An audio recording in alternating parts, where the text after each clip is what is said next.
Hello, everyone. If you're new here, welcome. If you're not new, welcome back to the Age Podcast. I'm Chris, and today's conversation is real, honest, and one that many people don't talk about enough, especially leaders. This episode is about emotional understanding, not just in the workplace, not just in the military, but in the one place where emotional control is the hardest, I feel, at home. Now, listen, I've been under extreme pressure. I've been shot at. I've dealt with IEDs. I've led soldiers in both Iraq and Afghanistan, and where rocket attacks were a daily occurrence, and where rounds cracked overhead and chaos erupted in seconds. And you know what? I was calm, absolutely calm, focused, clear, at the time smoking a cigarette, telling the lads to get their heads down. No panic, no raised voices, no loss of control. Everyone walked away uninjured that day. But last week, I walked into my house after work. My kids were loud, hyped up, buzzing from a full day of rules, structure, and school, and I snapped.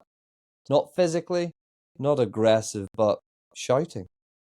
And afterwards, I sat there thinking, how can I be completely calm under fire all those years ago, but lose my patience over noise in my own home? That's what this episode's about. This is real leadership. This is self-awareness. This is growing as a father, a husband, and a man. Now let's get into it. People have this conception that combat is the ultimate stress environment.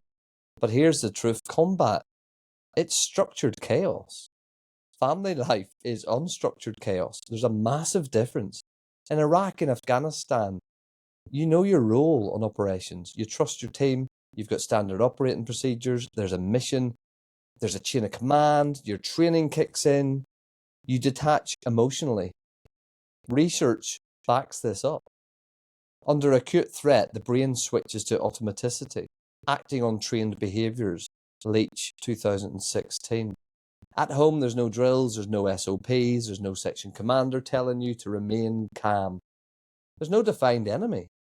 It's just emotions, needs, noise, mess, chaos that hits you personally. So your brain doesn't enter automaticity, it enters reaction mode. And unfortunately, in reaction mode, we say things we don't mean. We escalate instead of leading. We forget that perspective. And this is why parenting can feel harder than deployments.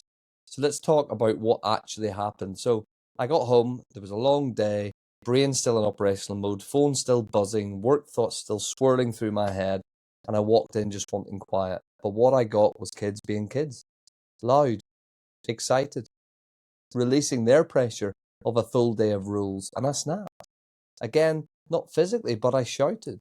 And the second it happened, I felt it in my chest. Because I wasn't leading in that moment, I was reacting.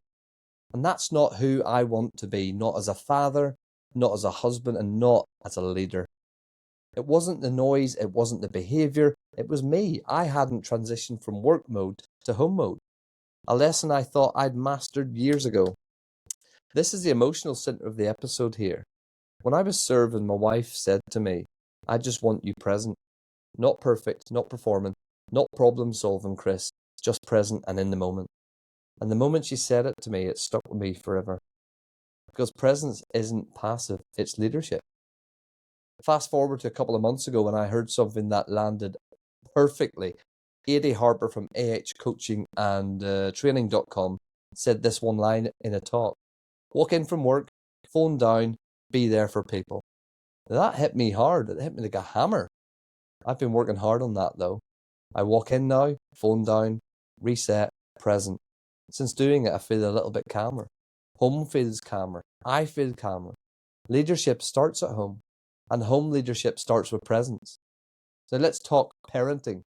I believe one thing. Children thrive on discipline, not punishment, not shouting, not fear. Discipline, structure, boundaries, consistency, and routine. Because everything else falls into place after that. Kids don't need a sergeant major, but they do need a guide. They need a leader. Someone who sets the emotional tone for the room and the house. Shouting doesn't create discipline. Your behaviour does. Your structure does. Your presence does. Let's break down the science and psychology of that. Leaders often lose emotional control at home because the stakes feel higher. These are your people, your heart is invested. You drop your guard at home, your brain relaxes and means emotions hit harder. There's no decompression window. You go from high structure to zero instantly.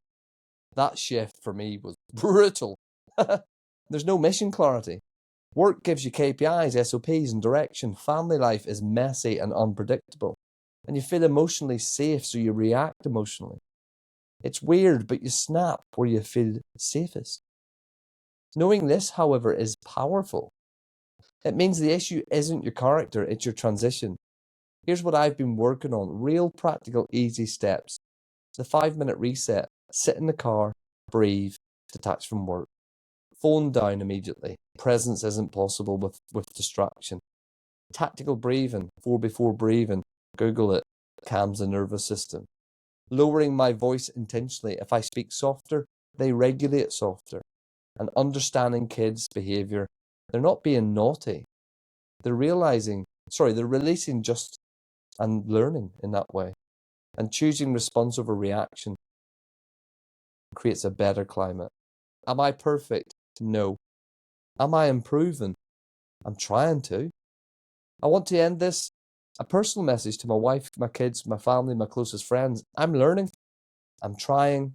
And I'm getting better every day, I think. I'm not the lad I was at 20. I'm not the soldier I was at 35. But I'm becoming the man I want to be at 43. That rhymes. That's awesome. Because leadership doesn't stop when the uniform comes off. It begins at home. Thanks for joining me on this short episode of the Age podcast. If anything resonated, if you want to hear more, if you've ever felt calmer in chaos than at home, if you've struggled with emotional control, you're not alone. And you're not failing. You're just human. Let's grow together. Head over to cwcage.com for blogs, resources, free mentoringship. Ping me an email at chris@cwcage.com and hit me up on YouTube at cwcage.com. As always, keep your presence, keep your purpose. Sorry that this is short, but I'm trying to keep these little ones bite-sized for the meantime, so I can gather a bit more of an audience to see what people want to hear and to listen to. So please reach out. Keep your age.